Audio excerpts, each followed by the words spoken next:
क्या लगता है किस तरह का संभव ये प्रयास था और कितना रंग लाएगा? देखिए, राहुल गांधी जी युवाओं की आवाज उठा रहे हैं।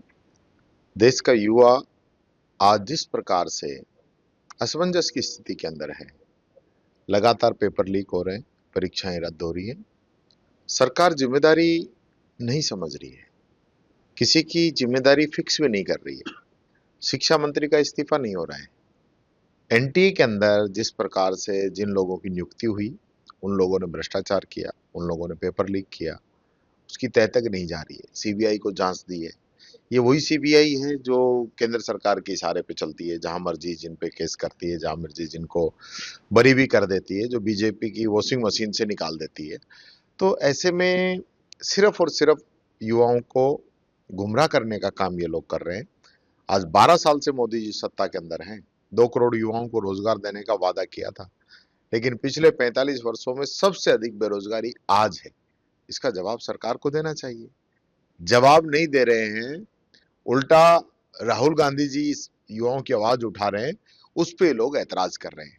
इनका तो ऐतराज करने का अधिकार ही नहीं है। इनको तो इस्तीफा देना चाहिए धर्मेंद्र प्रधान जी को। पोस्टर हटाने के भी लगातार आरोप कांग्रेस लगा रही है, कोचिंग संस्थानों पर दबाव भी जो आरोप है वो भी आरोप लगाया नहीं, हकीकत है। फोन कर करके उनको कहा जा रहा है। पोस्टर हटाने के वीडियो हम आपको दे सकते हैं। पूरे शहर के अंदर बीजेपी अपने झंडे लगा रही है जबरदस्ती। उनका कोई प्रोग्राम नहीं, कोई नेता नहीं आ रहे, हमारे नेता आ रहे हैं। हम होर्डिंग बैनर पोस्टर लगा रहे हैं, उनको उतारने का काम कर रहे हैं। ये तो तानाशाही है ना। आप इस प्रकार से लोकतंत्र के अंदर ऐसा नहीं कर सकते। लेकिन आज के कार्यक्रम को बीजेपी ये भी बोली कि पॉलिटिकल जो ड्रामा है वो किया जा रहा है कांग्रेस की तरफ काहे का पॉलिटिकल ड्रामा है? अगर युवाओं की आवाज उठाना, बच्चों की आवाज को उठाना, बच्चों के भविष्य को बचाना, आज बच्चे सुसाइड कर रहे हैं नीट की परीक्षा के कारण अवसाद में आके। अगर उन बच्चों की राहुल गांधी जी आवाज उठा रहे हैं, तो बीजेपी को अब राजनीति लग रही है। बच्चों की आवाज नहीं उठाई, यानी बीजेपी जो तानाशाही कर रही है वो करती रहे, तब तो ठीक है। और अगर सरकार तानाशाही करती है, राहुल गांधी जी आवाज उठाते हैं, तो इनको राजनीति लगती है। इसमें काहे की राजनीति है? विपक्ष अगर जनता की आवाज नहीं उठाएगा तो कौन उठाएगा? जनता चाहती है कि विपक्ष मजबूती से हमारी आवाज को उठाए। आज हिंदू मुस्लिम जाति धर्म की बात कर करके मोदी जी इस देश को बहुत पीछे ले गए। आज युवा चाहता है कि हमारा देश आगे बढ़े।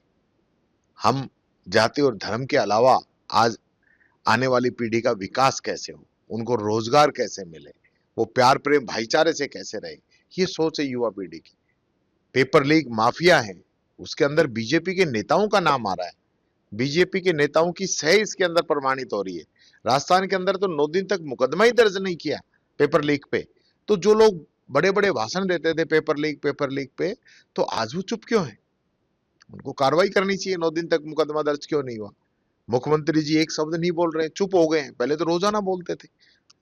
तो आज हम जनता की आवाज उठा रहे हैं, युवाओं की आवाज उठा रहे हैं, छात्रों की आवाज उठा रहे हैं।